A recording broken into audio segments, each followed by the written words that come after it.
This is going to be a busy day. A lot of it will be focused on emerging markets. A lot of it will be focused on the concerns for growth worldwide. And then a lot of it will also be on Italy. Do you worry about Italy, or do you worry more about what's happening globally with emerging markets? I don't worry about Italy that much. I think Italy is, of course, in a transition, but this transition is perhaps less complex and less difficult to understand than it looks.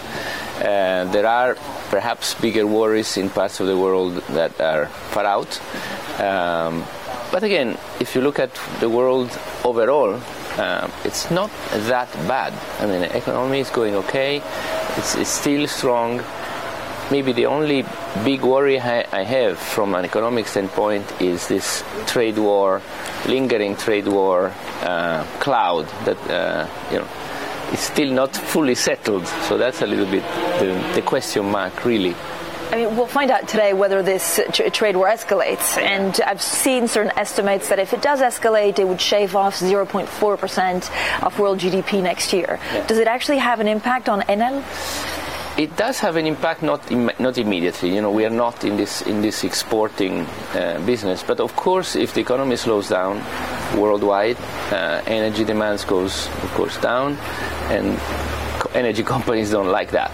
So it's a kind of an indirect impact. But overall, on the short term, no.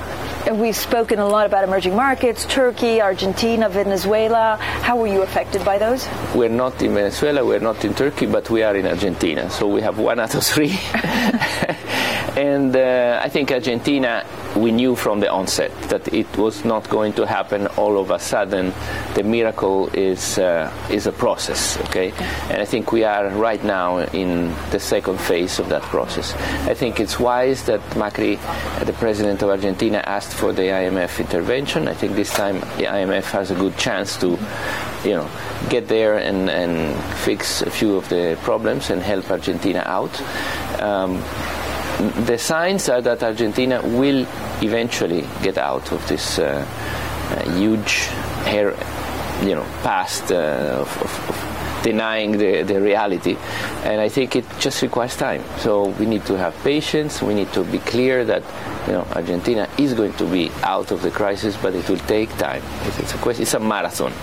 It's not a 100-yard dash. Investors are worried about Italy. Do you think when we see the budget law being passed, and depending on what's decided in terms of percentage of GDP for the deficit, it will either allay investors' concerns or it could flame them up? I think it will allay investor concerns. I think this budget law will indicate clearly that Italy has a chance to continue reform and also to restart growth. The ideas that we've heard and we read and we have been exposed to are ideas of pushing investment as a way to restart the economy. By the way, investment in infrastructure is needed in many parts of the world, and that includes Italy too. So it makes sense, and it is the right time to do it. So I think once this law is finally out, investors will look at it and say, okay, there's been a lot of noise, but at the end, this is pretty good.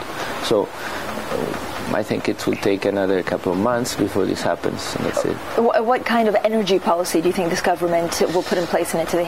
I think it is an energy policy, for what we understand and from the contacts we had, that will push more renewables into the mix, that will go in the direction that the EU has set with the new clean energy package, that will push digital transformation of networks, that will push for electric mobility, and all in all, it's an energy policy that we think makes full sense for a country like Italy in general, for the world.